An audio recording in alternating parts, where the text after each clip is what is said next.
The werewolf film has always been horror's most primal subgenre. Transformation as body horror, the beast within made literal, and the terror of losing control to something ancient and hungry.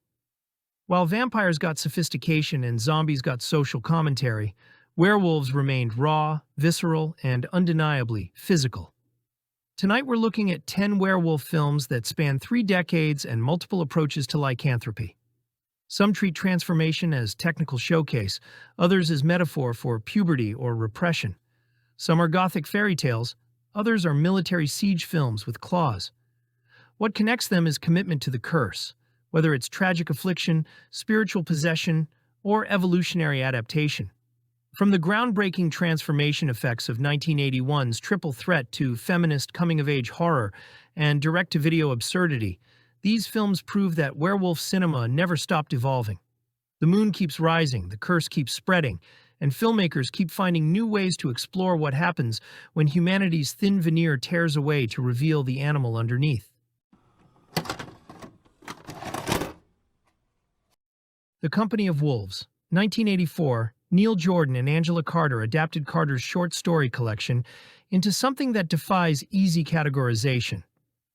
A Gothic fairy tale about Little Red Riding Hood, reimagined as psychosexual coming-of-age horror.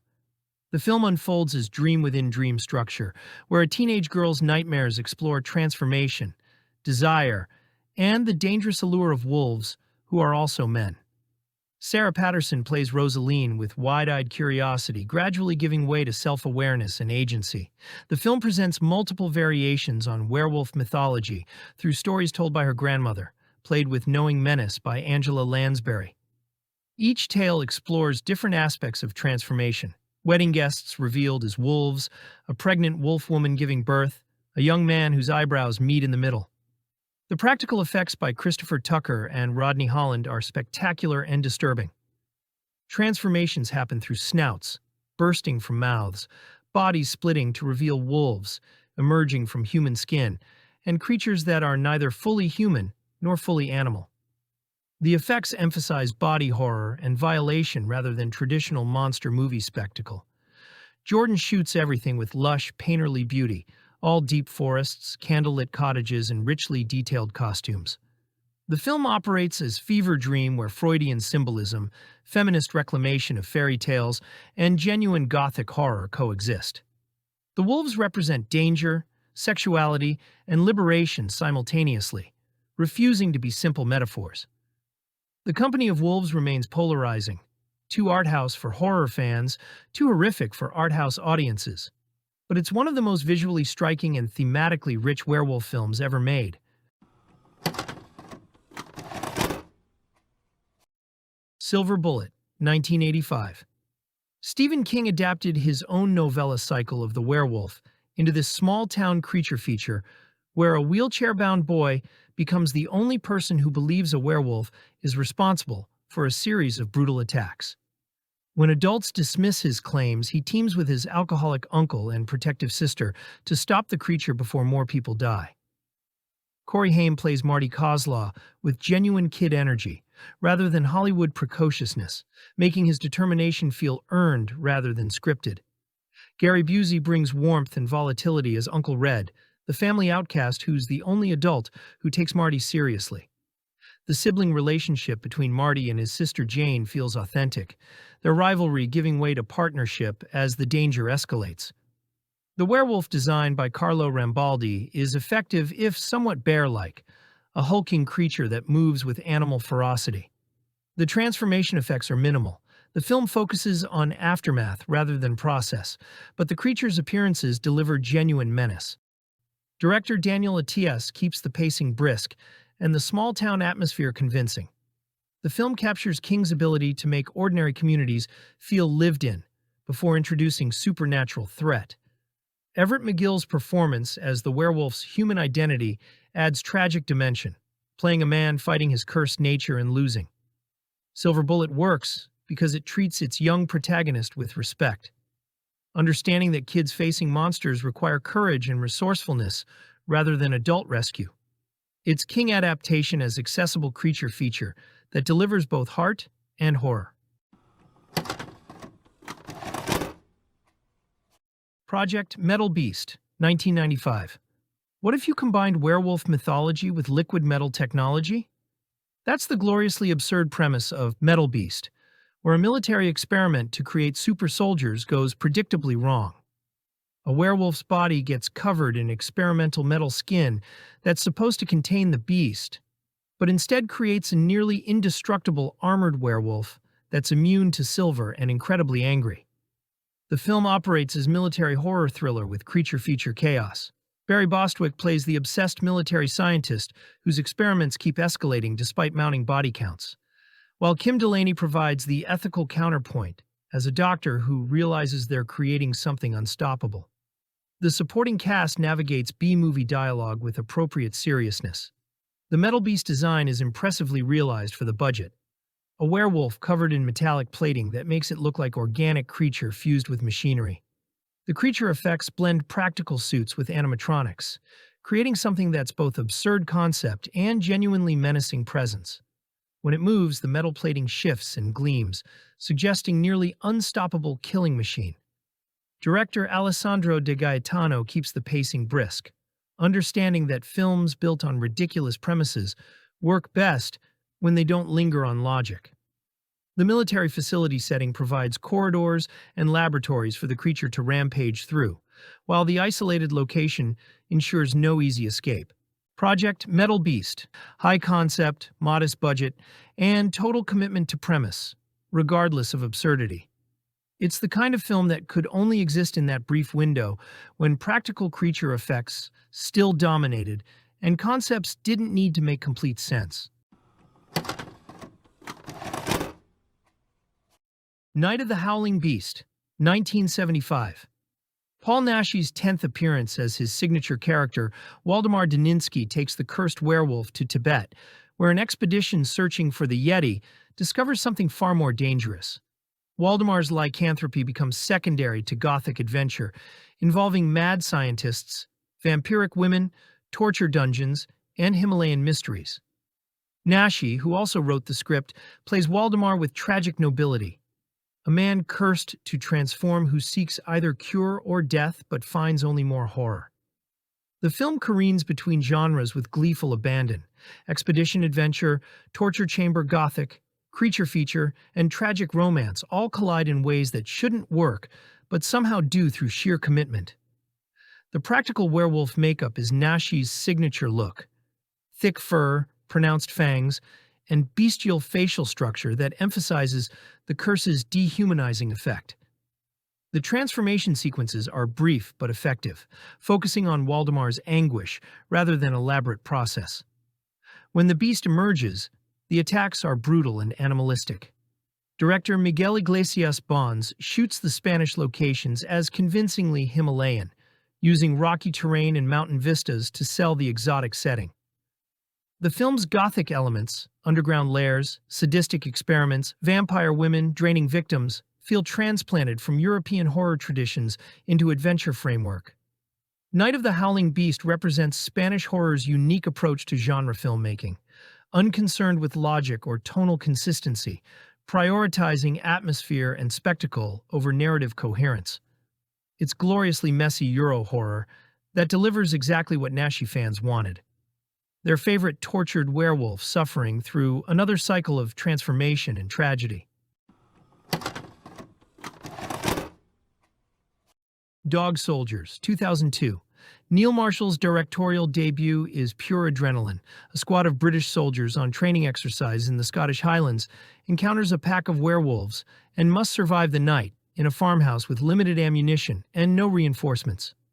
Its assault on Precinct 13 meets an American werewolf in London, delivered with breakneck pacing and practical creature effects. Sean Pertwee leads the squad with gruff authority, playing Sergeant Wells as a soldier's soldier who adapts to impossible circumstances with dark humor and determination. The ensemble cast brings authentic military camaraderie, their banter and team dynamics making you care about their survival. Kevin McKidd's Private Cooper provides the audience viewpoint, capable but inexperienced, rising to the challenge as the night progresses. The werewolf designs are spectacular. Massive lupine creatures that move with pack intelligence and predatory coordination. The creatures are realized through practical suits and puppetry that give them real weight and presence. Marshall keeps them partially obscured early on, building dread before unleashing them fully in extended siege sequences. The farmhouse setting becomes increasingly claustrophobic as the werewolves test defenses and casualties mount. Marshall stages the action with clarity and intensity, using the confined space for both tension and creative carnage. The film delivers genuine scares, spectacular gore, and surprising humor without undercutting the stakes. Dog Soldiers proved Marshall as a filmmaker who understood genre mechanics and could execute them with skill and energy. It remains one of the best werewolf films of the 2000s, a reminder that practical effects and committed performances can overcome modest budgets when creativity and craft are present. Ginger Snaps, 2000. Released at the tail end of the VHS era, Ginger Snaps brought Canadian horror roaring into the 2000s with something rare. A film that was clever, emotional, and genuinely bloody. Set in the quiet suburbs of Ontario, it follows two sisters who spend their time staging morbid death photos and alienating everyone around them. When Ginger is attacked by a creature in the woods, her transformation starts slow. Strange wounds, new appetites, and a temper that borders on feral. What begins as a monster movie quickly turns into a dark metaphor for adolescence, body horror, and womanhood. Directed by John Fawcett and written by Karen Walton, the film nails that mix of humor and tragedy that's hard to pull off in horror. It's not just about a werewolf. It's about identity, change, and the fear of losing control, themes that keep it relevant decades later. The tone is unmistakably Canadian. Suburban isolation, dry wit, and a touch of melancholy beneath the gore. The practical effects still hold up, but it's Catherine Isabelle and Emily Perkins who make the movie memorable. Their sister dynamic feels painfully real even as the story goes full creature feature. Ginger Snaps is one of those rare late-era horror films that bridges generations. Part teen drama, part feminist parable, and part pure monster movie. It's funny, tragic, and completely sincere. Proof that Canadian horror didn't just define the genre's early years, it helped reinvent it.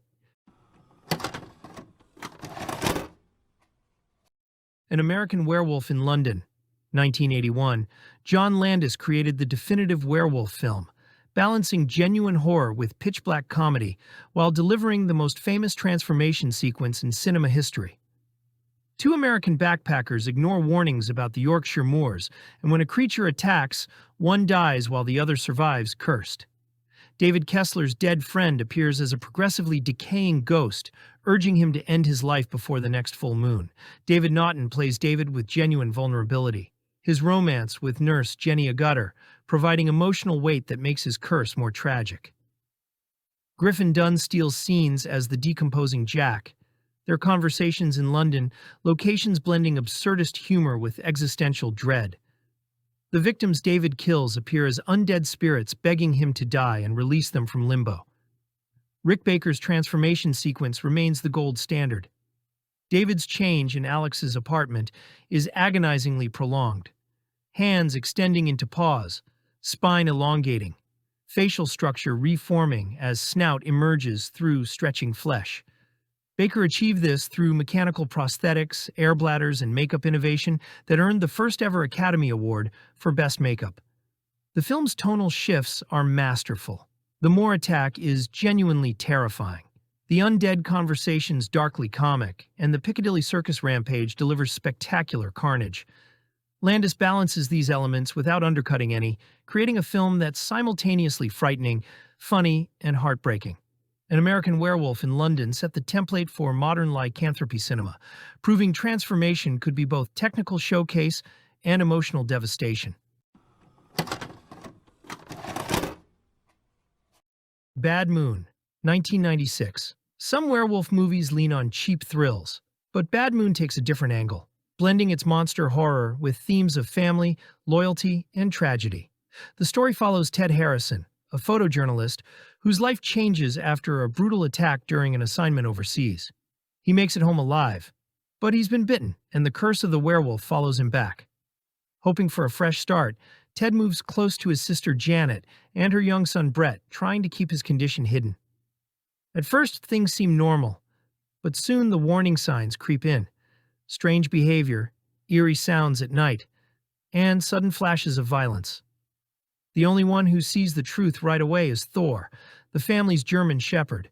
More than just a pet, Thor becomes both detective and guardian, locked in a tense battle of wills with Ted as he tries to protect the family. What makes Bad Moon stand out are its practical effects and grisly transformations, which capture that unmistakable 90s horror feel. The film mixes shocking outbursts of gore with moments of genuine suspense, keeping you guessing how far Ted will fall before the beast inside takes full control. It's not the biggest werewolf film of its decade, but it's one that stuck with cult fans for its unique angle and relentless pace. Equal parts creature feature and twisted family drama, Bad Moon is a snarling, overlooked gem from this era of horror. Wolfen, 1981. Michael Wadley's Wolfen abandons traditional werewolf mythology entirely, imagining intelligent wolves as urban predators and Native American spirits, rather than cursed humans. A New York detective investigates brutal attacks where victims are torn apart with surgical precision, gradually realizing he's hunting something that possesses near-supernatural intelligence and territorial awareness. Albert Finney brings weathered credibility as Detective Dewey Wilson, while Edward James Olmos delivers a haunting performance as a construction worker who understands what's hunting but knows no one will believe. The film explores urban decay, class warfare, and indigenous spirituality with surprising depth, positioning the wolves not as monsters but as survivors reclaiming territory destroyed by development. The visual approach is remarkably innovative. Cinematographer Jerry Fisher created Wolf Vision, using thermographic photography that shows heat signatures, transforming New York City into alien hunting ground observed by non-human intelligence. The abandoned tenements of the South Bronx become territories where forgotten homeless victims disappear unnoticed. The creature effects wisely rely on trained animals and suggestion rather than elaborate prosthetics, understanding that the thermographic POV creates more effective dread than extended creature shots. The attacks are swift and brutal, emphasizing pack coordination and predatory intelligence. Wolfen was overshadowed by the Howling and An American Werewolf in London's transformation spectacle, but it represents intelligent horror filmmaking using genre framework to explore serious themes, treating its creatures with respect rather than as simple antagonists. The Howling, 1981. Joe Dante's The Howling brought werewolf cinema into the 80s with a perfect blend of humor, horror, and groundbreaking transformation effects. A television anchor suffering from trauma checks into a remote therapeutic retreat called The Colony, only to discover it's populated by werewolves. Dante fills the film with in-jokes for horror fans. Character names reference werewolf movie directors. Dee Wallace anchors the story with grounded vulnerability, while Patrick Macnee and Christopher Stone play werewolves with very different philosophies about their cursed existence. Robert Picardo brings manic energy as Eddie Quist, the lycanthrope who enjoys what he's become. Rob Bottin's transformation effects were revolutionary, created in direct competition with Rick Baker's work on An American Werewolf in London. The sequence where Eddie transforms is agonizingly detailed, skin rippling, bones cracking, snout extending through elongating facial structure.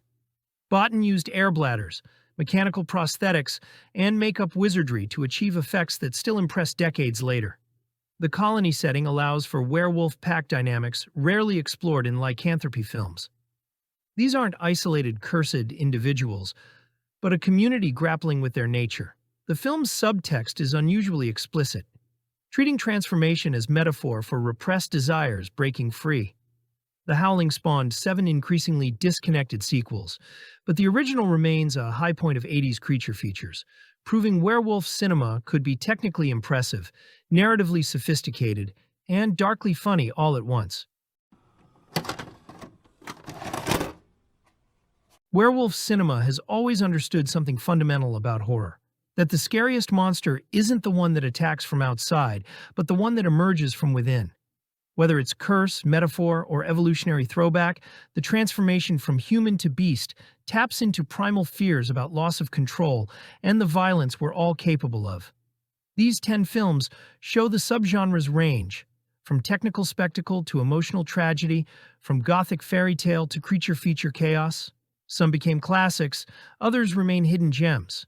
But all of them prove that lycanthropy offers endless possibilities for filmmakers willing to sink their teeth into the mythology.